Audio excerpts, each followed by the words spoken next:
नमः शिवाय। भक्तों, महादेव की स्तुति सुनने से हर कार्य में सफलता मिलती है। अंधक को गणतव्य की प्राप्ति। 49वां अध्याय, पंचम खंड, श्री रुद्र संहिता, शिव महापुराण। सनत कुमार जी बोले, हे महामुनि व्यास जी, भगवान शिव के उदर में शुक्राचार्य ने शिव मंत्र का जाप कर बाहर आने का मार्ग खोज लिया और बाहर आकर शिवजी की आज्ञा पाकर वहां से पुनः असुर राज्य में चले गए। तत्पश्चात 3000 वर्षों के बाद वह वेदों का पाठ करने वाले शुक्राचार्य के रूप में पृथ्वी पर पुनः शिवजी से उत्पन्न हुए।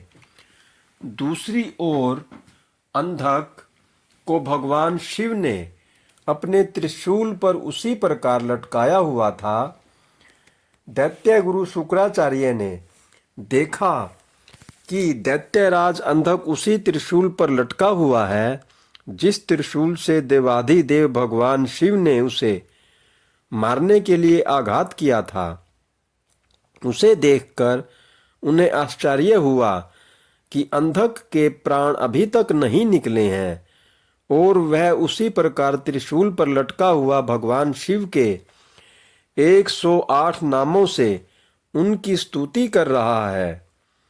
अंधक की इस स्तुति से प्रसन्न होकर भगवान शिव ने अंधक को त्रिशूल के अग्रभाग से नीचे उतार लिया और उस पर दिव्य अमृत की वर्षा की तथा उससे कहा, हे दैत्येंद्र, मैं तुम्हारी इस उत्तम भक्ति भावना से बहुत प्रसन्न हूँ।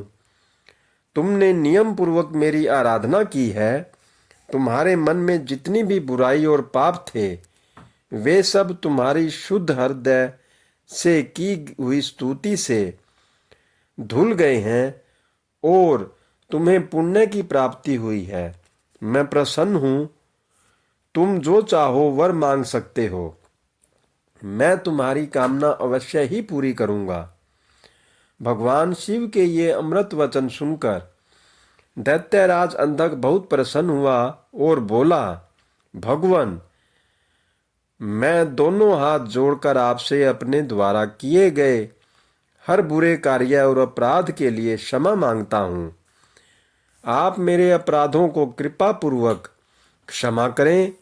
पूर्व में मैंने आपके और माता पार्वती के विषय में जो भी बुरा बोला या सोचा हो उसके लिए मुझे बहुत खेद है। मैंने यह सब अज्ञानतावश ही किया है। अब मैं एक दीन भक्त बनकर आपकी शरण में आया हूँ। मुझे मेरे द्वारा किए गए अपराधों के लिए क्षमा कर दें। हे देवाधिदेव, मैं आपसे वरदान में सिर्फ यही मांगना चाहता हूँ कि आप में और माता पार्वती में मेरी अगाध श्रद्धा भावना व भक्ति बनी रहे। मेरे मन में कभी भी कोई बुरा विचार ना आए। मैं शांत हृदय से सदैव आपके नाम का स्मरण व चिंतन करता रहूं। मुझ में कभी भी आसुरी तत्व घर न कर पाए, यही वरदान मुझे प्रदान कीजिए।